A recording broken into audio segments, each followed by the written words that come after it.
Hello friends, welcome to my new vlog. यहाँ पे हम शुरुआत कर रहे हैं आज अपने दिन की जीएस के साथ।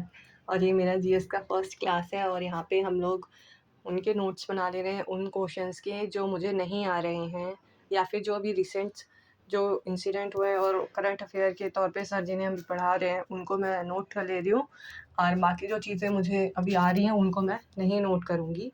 अब मैं उतना ही नोट करूँगी, मतलब कम से कम पोर्शन को नोट करूँगी, कोशिश करूँगी ऐसी। तो सर ने सबसे पहली जो यहाँ पे क्वेश्चन था या फिर जो बात सर ने बताई और समझाने की कोशिश करी वो नेपाल से रिलेटेड है कि नेपाल के जो सीएम है वो रिसेंटली अभी चेंज हो गए हैं। पहले पुष्प कमल दहल प्रचंड थे और अब जो बन गए हैं वो बने हैं केपी शर्मा ओली। और ये केपी शर्मा ओली जो है वहाँ के पूर्व प्राइम मिनिस्टर भी हैं, तो ठीक है, अभी याद करने में थोड़ा सा नहीं होगा क्योंकि कई बार प्राइम मिनिस्टर्स के जो नाम होते हैं ना वो तो मुझे बिल्कुल याद नहीं होते, क्योंकि जो बाहर के देशों के प्राइम मिनिस्टर्स हैं और जो प्रेसिडेंट्स हैं ऐसा ऐसा नाम होता है, याद ही नहीं होता मेरे को तो।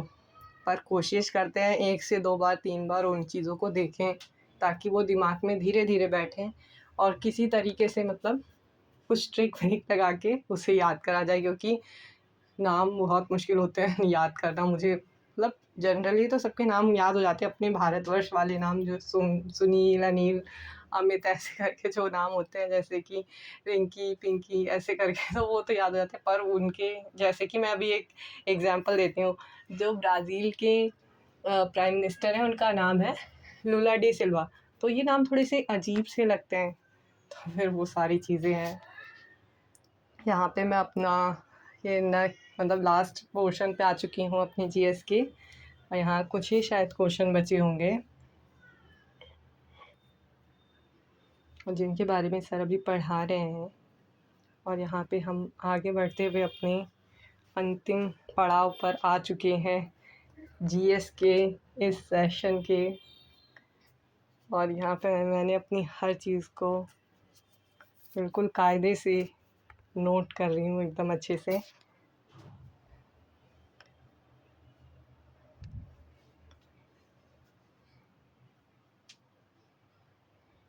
और ये सेशन यहाँ पे हो गया समाप्त और सर ने ये होमवर्क दे दिया है जिसे मेरे को अभी देखना है। यहाँ पे फिर मैंने अपना शुरू कर दिया था रीजनिंग का नेक्स्ट। और मैंने सोचा था कि कम से कम आज से 2 प्रैक्टिस सेट लगा लेते हैं। वैसे सर तो 1 प्रैक्टिस सेट ही एक दिन में कराते हैं, लेकिन मैं 2 से लगाने की कोशिश करती हूँ ताकि प्रैक्टिस जो है वो अच्छे से अच्छे हो सके।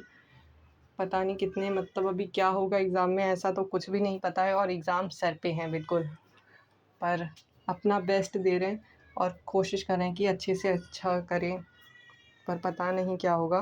यहाँ पे मैंने डिफरेंस पे बेस था, यहाँ पे पहले से दूसरे में जो है 5-5 का डिफरेंस था, और पहले से दूसरे तीसरे में, और उसी में फर्स्ट के साथ जो सेकंड लेटर जॉइंट था उसमें 6-6 का डिफरेंस था। उससे करके मैंने ले आया था अपना आंसर, जो कि मेरा फर्स्ट क्वेश्चन सही हो गया था। फिर मेरा सेकंड क्वेश्चन आया था जिसमें 3 से पहले मल्टीप्लाई करके +2 करना था, फिर वो भी सही हो गया था। काफ़ी चीज़ जो समझ आ जाती है वो सही हो जाती है, काफ़ी क्वेश्चन नहीं होते क्योंकि समझ ही नहीं आते, क्योंकि थर्ड वाला क्वेश्चन मुझे नहीं आ रहा था। यहाँ मेरा काम कंप्लीट हो गया। ये मेरा फर्स्ट है प्रैक्टिस सेट और ये मेरा सेकंड। अब हम शुरू करते हैं अपना नेक्स्ट सेशन जो है मैथ्स का।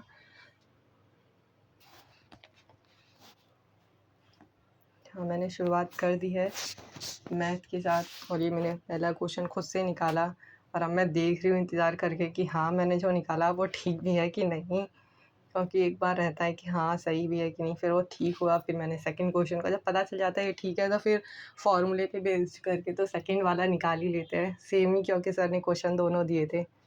फिर ये सेकंड वाला भी मेरा हो गया। फिर हम थर्ड पे गए, पर थर्ड वाला थोड़ा सा डिफरेंट था क्योंकि सर ने एक टर्म, एक कहते नहीं, एक टर्म बदल गई और सारा क्वेश्चन गलत हो जाता है, तो वो यहीं पे हुआ और गलत हो गया ये। फिर उसके बाद सर ने बताया कि इसके लिए एक ही फार्मूला है और इस तरीके से इसे सॉल्व करना है, तो फिर वो पता चल गया। तो फिर आ गई दिमाग में चीज़ आ जाती है कि हाँ ठीक है, अगली बार तो कम से कम अब ये गलती नहीं करेंगे। फिर सर ने आगे की चीज़ें हैं जो उन सबको समझाना शुरू करा यहाँ पर कि ये ऐसी-ऐसी चीज़ें हैं, इसे तुम लेके चलो। ये हो गया और करते-करते धीरे यहाँ पे आगे बढ़ते-बढ़ते मेरा ये मैथ्स के 2 प्रैक्टिस सेट मैंने आज करे, जो कि ख़त्म होने की कगार पे ही। मेरा फर्स्ट ये होमवर्क के 14 क्वेश्चन थे, जिसमें से मेरे कुछ हो गए थे। ये सेकंड क्लास और ये होमवर्क। आज के होमवर्क के क्वेश्चन मेरे ज़्यादातर हो गए थे।